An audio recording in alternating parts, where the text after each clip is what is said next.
اسلام کی اگر ہم بات کرتے ہیں تو ہمارے مفتیان اکرام، ہمارے علماء اکرام باقاعدہ طور پر شریعت کے اوپر عمل بھی کرتے ہیں، ہمارے مدرسے ہیں، ان کے خلاف کیوں کوئی کارروائی نہیں کی جاتی یا آواز نہیں اٹھائی جاتی؟ ان لوگوں کو کیوں راہ راست پر نہیں لایا جاتا؟ ہمارے علماء اکرام اپنا کردار ادا کرتے کیوں نظر نہیں آتے؟ دیکھیے، میں آپ کے سوال کے جواب میں دو باتیں عرض کرنا چاہوں گا۔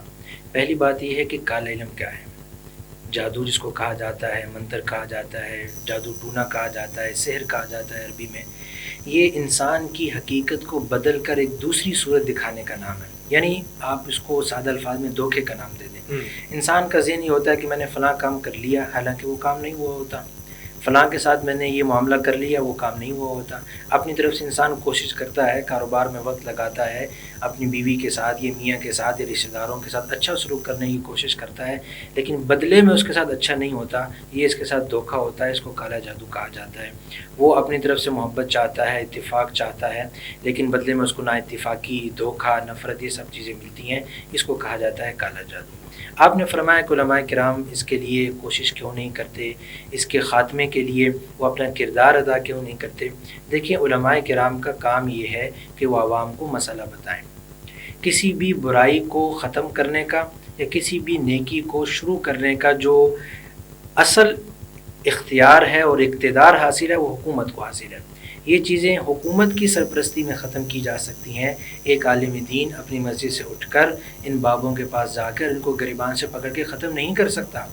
اگر حکومت چاہے، جیسے CCD آئی ہے ہمارے پنجاب میں اس وقت کام کر رہی ہے، اور بہت سارے لوگ CCD سے کی وجہ سے جرائم سے بچ رہے ہیں، ڈالا کلچر ختم کیا جا رہا ہے، ہماری بچیوں کو جو ہراساں کیا جاتا تھا اس کے خلاف CCD کام کر رہی ہے حکومت کی سرپرستی میں۔ اسی طرح اگر حکومت چاہے تو ان عاملوں کے خلاف بھی وہ کریک ڈاؤن کر کے اس چیز کو ختم کر سکتی ہے۔ علماء کرام کی ذمہ داری مسائل بتانا ہوتی ہے، آگے جا کر عملاً اس چیز کو ختم کرنا یہ مفتی کے حق میں یا عالم علماء کے اختیار میں یہ چیز نہیں ہوتی۔ لیکن علماء کرام اپنی جگہ پر مساجد میں ممبروں پر بیٹھ کر اپنے دروس میں، جمعہ کی خطبوں میں، موضوعات میں اس چیز کو لوگوں کے سامنے بیان کرتے ہیں۔ اچھا مولانا صاحب، کالا علم اور ایک نوری علم، دو علموں کے نام لیے جاتے ہیں۔ بالکل۔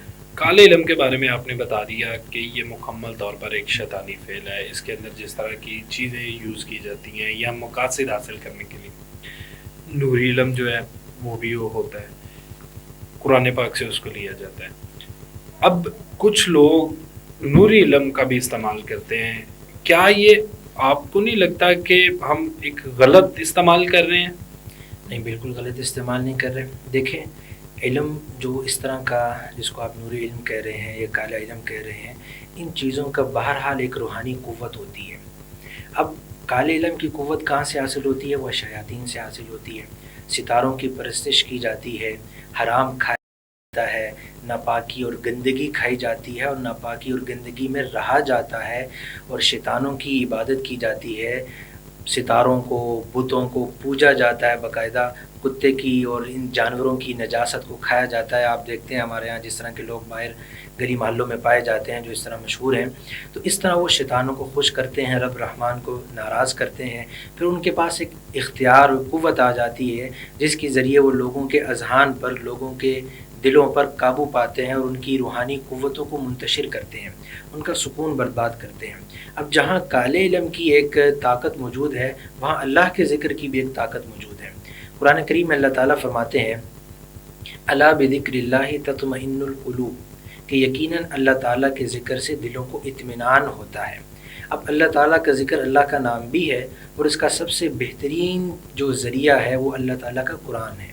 اور قرآن کریم کے ذریعے جب دم اور درود کیا جاتا ہے، اللہ تعالیٰ کی آیات کو پڑھا جاتا ہے، اور قرآن کریم تو ہے بھی شفا ہی شفا، تو جب ان کو پڑھا جاتا ہے تو اس کی جو طاقت ہوتی ہے وہ سفلی عملیات کی طاقت سے بڑھ کر ہوتی ہے۔ اس کا فائدہ ایک تو اللہ تعالیٰ کا کلام پڑھا جاتا ہے، اس کی اپنی روحانی طاقت ہے، اور دوسرا یہ ہوتا ہے کہ جو سفلی عملیات اور کالے علم کی طاقت ہوتی ہے وہ دب بھی جاتی ہے اور ختم بھی ہو جاتی ہے۔ اس طرح لوگوں کو سکون ملتا ہے۔ اور آپ جانتے ہیں کہ انسان کو بعض اوقات عموماً ہمارے ہاں جس طرح ڈپریشن کا ماحول چل رہا ہے، انزائٹی ہوتی ہے، لوگ ہر وقت ایک سٹریس کی کنڈیشن میں مبتلا ہیں، کسی کو کوئی پریشانی، کسی کو کوئی پریشانی.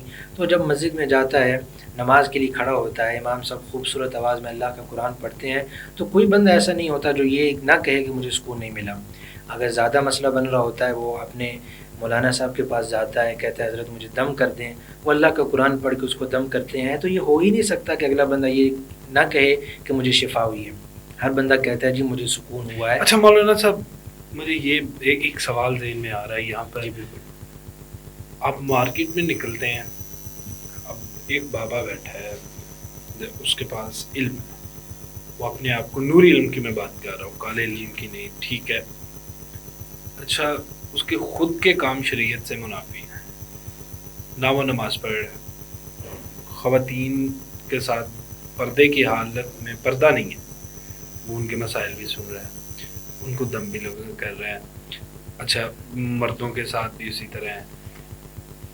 یہ شریعت کے منافی ہو کر کوئی اس طرح کی عملیت کرتا ہے؟ بالکل غلط بات ہے. دیکھیں اللہ تعالیٰ قرآن کریم میں فرماتے ہیں یا ایھا الذین آمنوا لم تقولون ما لا تفعلون, اے ایمان والو تم ایسی بات کرتے کیوں جس پر عمل نہیں کرتے. اب ایک بندہ دعویٰ تو کرے دین اسلام کا, دعویٰ کرے کہ میرے پاس نوری علم موجود ہے, لیکن اس کا عمل اس کے قول کے متصادم ہے, تو اس کی بات پر یقین کرنا مشکل ہے. اور یقین کرنا ناممکن ہے, بلکہ میں تو مشکل سے اگلا لفظ بولوں گا. ایک شخص ہے وہ نماز نہیں پڑھتا, جو اسلام کی اور بنیادی ضرورت ہے, بنیادی رکن ہے اسلام کا, وہ اسے ہی ادا نہیں کر رہا, تو وہ کیسے کہہ سکتا ہے کہ میرے پاس اللہ تعالیٰ کی علم میں سے کوئی علم موجود ہے, میرے پاس اللہ تعالیٰ کے علوم کی طاقت ہے. وہ بنیادی چیز ادا نہیں کر رہا. ایک شخص ہے وہ خواتین کے ساتھ مخلوط مجلسوں میں بیٹھتا ہے, وہ کیسے کہہ سکتا ہے کہ میں تقوی دار ہوں اور تقوی کی روحانی جو کشش اور طاقت ہے وہ میرے پاس ہے, وہ کیسے یہ دعویٰ کر سکتا ہے؟ یہ بات بالکل سراسر جھوٹ اور فراڈ پر مبنی ہے. اور جو خواتین اور لوگ ان کے پاس جاتے ہیں, میں سمجھتا ہوں وہ نری جہالت ہے, وہ ان چیزوں کو سمجھ نہیں پاتے, یا ان کے دلوں پر پردہ پڑ چکا ہے کہ وہ دیکھتے نہیں ہیں کہ سامنے والا بندہ بات کیا کہہ رہا ہے اور کر کیا رہا ہے. اور عموماً ایسا ہوتا ہے کہ ایسے بندوں کے پاس جا کر کام تو نہیں ہوتا, لیکن من ہی من میں شیطان بندے کو خوش کر دیتا ہے, یار میں فلاں بابے کے پاس گیا تھا اور اس نے مجھے پھونک ماری ہے, مجھے سکون آ گیا. ہوتا ایسا نہیں ہے, بلکہ وہ شیطان ان کو تھوڑی دیر کے لیے جو تکلیف دیتے ہیں اس میں کمی کر دیتے ہیں, تاکہ بندہ نیک راہوں میں جانے کی بجائے کم از کم درجے میں ان فراڈی بابوں کے پاس چلا جائے. پہچان کس طرح ہوگی؟ کسی بھی عالم, کسی بھی آستانے پہ چلے جائیں, بابا جی نے ہزاروں انگوٹھیاں, ایک وہ جسے کہتے ہیں مختلف پتھر, پھر بالوں کو خوشبودار تیل, لمبی زلفیں اور اگربتیاں, ایک سما سا بنا کے بابا جی بیٹھے ہیں. خواتین آئی ہیں یا کوئی مرد آیا ہے, اس کو بتایا ہے کہ تم پہ فلاں نے یہ کر دیا, میں اس کا یہ توڑ کروں گا. جب نام وہ نوری علم کا لے گا, یہ میں نوری علم والے کی بات کر رہا ہوں, ٹھیک ہے. اس کے بعد بابا جی نے پان کی پیک پھینکی, دم کر دیا. کیا یہ اب جو اصل جن کو اللہ پاک نے, جو پیر و مرشد ہیں, جن کو اللہ پاک نے طاقت دی, علم دیا کہ وہ لوگوں کی باتیں سن کے ان کے دکھوں کا مداوع کرتے ہیں, دعائے خیر کرتے ہیں, وہ قبول بھی ہوتی ہے. لیکن آج کے دور میں اگر ہم بھرمار دیکھیں تو ان لوگوں سے کیسے بچا جائے, کس طرح سے اس کو دیکھا جائے؟ اب میں چلا گیا کسی کے پاس, مجھے نہیں پتا کہ وہ بندہ سچ میں اس تمام علوم پہ عبور رکھتا ہے یا اللہ پاک نے اس کو طاقت دی ہے, یا وہ صرف خود بے روزگار تھا, اب وہ 10,000 روپیہ لگا کر لوگوں کو جو ہے وہ روزگار کی تعویذ تقسیم کر رہا ہے. بالکل ایسے ہی. دیکھیں ہمارے ہاں بر صغیر میں, پاکستان, ہندوستان اور بنگلہ دیش میں ایک عمومی کنسپٹ یہ ہے کہ جس شخص نے اچھی خاصی انگوٹھیاں پہنی ہوئی ہیں, بڑی بڑی مالائیں پہنی ہوئی ہیں, تسبیحیں پہنی ہوئی ہیں, گندا سا لباس ہے, تو وہ کوئی اللہ والا آدمی اور بڑی پہنچی ہوئی سرکار ہے. حالانکہ ایسا نہیں ہے. اللہ تعالیٰ کے بارے میں حدیث قدسی میں ہمیں یہ ملتا ہے کہ ان اللہ تعالیٰ جمیل و یحب الجمال, اللہ تعالیٰ خوبصورت ذات ہے اور خوبصورتی کو پسند کرتا ہے. اور خوبصورتی کا مطلب بہت زیادہ چیزیں پہن لینا اور بنا لینا نہیں, بلکہ صفائی اور ستھرائی ہے. اب میں ایک اپنے بزرگ کا واقعہ ذکر کرنا چاہوں گا. ہمارے تاریخ اسلام میں ایک بڑے بزرگ گزرے ہیں, حکیم الامت مولانا سید اشرف علی تھانوی رحمۃ اللہ تعالی علیہ ان کا نام ہے. ان کے پاس ایک شخص آیا, حلقہ ارادت میں شامل ہوا, کچھ عرصہ رہا اور پھر فرمانے جاتے ہوئے کہنے لگا, حضرت میں جا رہا ہوں اور مجھے آپ بالکل پسند نہیں آئے۔ میں سمجھتا تھا کہ آپ بڑا نام سنا ہے آپ کا، اور میں سمجھتا تھا کہ بڑی کوئی کرامات ہوں گی اور بڑا کوئی ہمیں جو ہے نا اپنے ذہن سے ماورا قسم کی چیزیں دیکھنے کو ملیں گی، لیکن مجھے تو ایسا کوئی چیز نظر نہیں آئی۔ حضرت نے فرمایا دیکھو اب تم میرے پاس مہینہ ڈیڑھ مہینہ رہے ہو، مجھے یہ بتاؤ کہ میری زندگی میں تم نے کوئی ایسی چیز دیکھی ہے جو سنت کے خلاف ہو؟ اس نے سوچا اور سوچ کر کہا نہیں، ایسی تو کوئی چیز نہیں میں نے دیکھی۔ تو فرمایا پھر متبع سنت اور اللہ کا ولی ہونے کا مطلب کیا ہے؟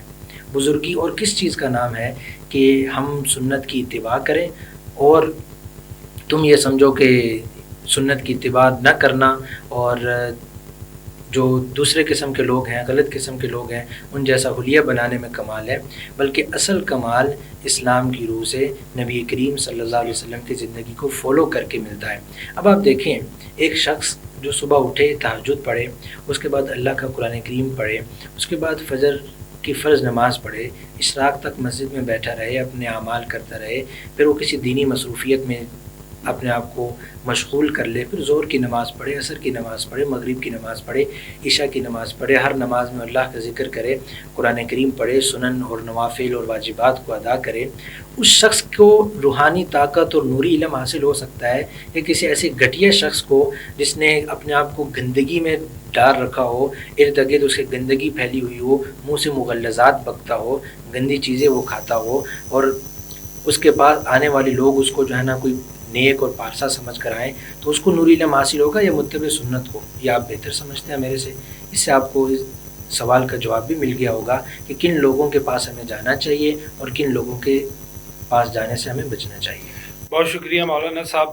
ناظرین، مولانا صاحب کی بات کہ یہ فیصلہ ہمیں دیکھ کے کرنا ہے کہ کون اللہ والا ہے اور کون جسٹ ایک شعبدہ باز ہے جو صرف اپنی دکان چمکانے کے لیے بیٹھا ہے اور نام وہ اللہ کا استعمال کر رہا ہے، حالانکہ خود جو ہے وہ کوسوں دور ہے دین سے، شریعت سے، ہر وہ کام جو شریعت کے خلاف ہے اس کے اندر کود کر بڑا ہے، لیکن وہ صرف اپنی زبان کی آپ کہہ لیں تاثیر سے یا ایک الفاظوں کے دھندے سے وہ لوگوں کو اپنی طرف متوجہ کرتا ہے اور پھر ان کے جذبات سے کھیلتا ہے، ان کے پیسے سے جو ہے وہ خود عیش و عشرت کرتا ہے۔ یہ ہم نے خود دیکھنا ہے۔